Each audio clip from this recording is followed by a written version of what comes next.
Pertanyaan yang pertama, roadmap-nya atau harus mulai dari mana sih untuk belajar data analytics? Katanya gitu. Terus pertanyaan yang kedua, terkait prospek dan perkembangan karirnya sendiri seperti apa gitu di Indonesia. Itu aja mungkin ya Mas Welly. Kayaknya lebih bisa dijawab sama Mas Welly nih kalau yang ini.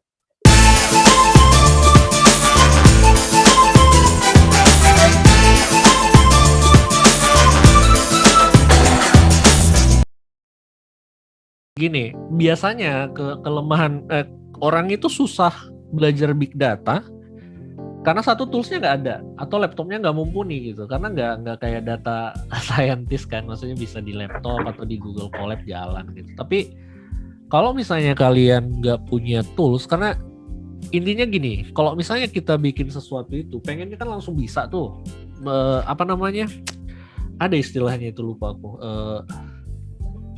jangan sampai draining gitu baterainya, leaking gitu ya. Leaking istilahnya kita masih punya brain power yang bagus pas di awal start, tapi gara-gara setup nggak nyampe cuma sampai hello world, ya udah capek gitu kan. Akhirnya aduh kok jauh banget gitu. Jadi saranku supaya kalian nggak usah repot-repot setup ya kan.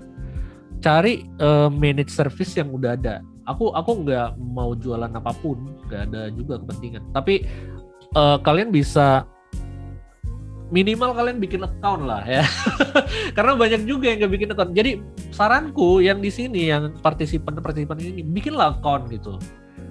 Karena ini OS ya OS lah bikin kan. Nanti kalau misalnya butuh bantuan bilang aja gitu. Karena itu ada free tier ya kan. Dan nanti kalian kalau misalnya apa, nanti kita bisa tolongin kalau misalnya mau belajar, dan itu ada workshop kan nanti. Tapi bikin dulu baru nanti kalian coba. Ya, kalian bisa lah kan bikin account kan. Daripada kalian setup Spark sendiri di cluster atau Cloudera kan repot kalian nanti. Jadi bikin dulu, baru habis itu nanti tanya-tanya lah di grup. Kalian udah masuk semua nggak grupnya? Kalau misalnya apa nanti mungkin bisa di-share ya sama Dila, grupnya kita di itu. Tanya-tanya di situ, pasti kita bantu lah. Karena kita semuanya belajar, nggak ada yang pinter juga gitu. Kalau nggak ada yang sok pinter, nanti kita kick aja.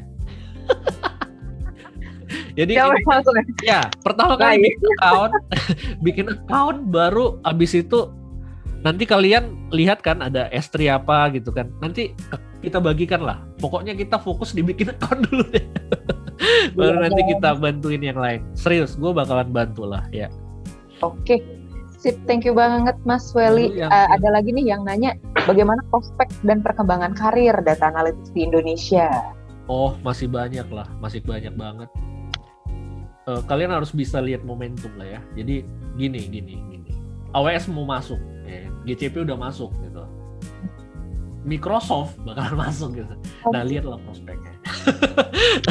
Jadi, kalau kalian belajar sekarang, lihat akumulasinya sampai nanti mereka udah masuk. Itu aja pikirannya. Walaupun kalian mungkin nggak kerja 6 bulan atau berapa gitu, passion lah. Pasti itu pay out long term gitu. Kalian mungkin nggak perlu yang lain-lain kan. Tapi sabar gitu, jangan lompat-lompat gitu, belajar ini dikit, belajar ini dikit, lompat, jangan gitu. Maksudnya persisten lah gitu. Jadi kalau prospek banyak banget. Maksudnya lu hanya bisa tahu pakai SQL sama ETL tool saja, itu juga jobnya banyak sih. Kalau mau di enterprise itu banyak banget, nggak perlu tahu coding namanya. Tapi dari situ kalian mungkin bisa, kalau misalnya kalian pengen di situ, udahlah aku udah cukup segini, ya nggak bisa dilarang kan. Tapi kalau misalnya mau lebih advance kan harus ada duit dulu gitu. Itu maksudku. Yang penting berdikari dulu, baru jangan nyusahin orang. Ya baru kita ngomong yang lebih advance gitu. Oke, siap. Kita pasti bantuin lah. Gampang.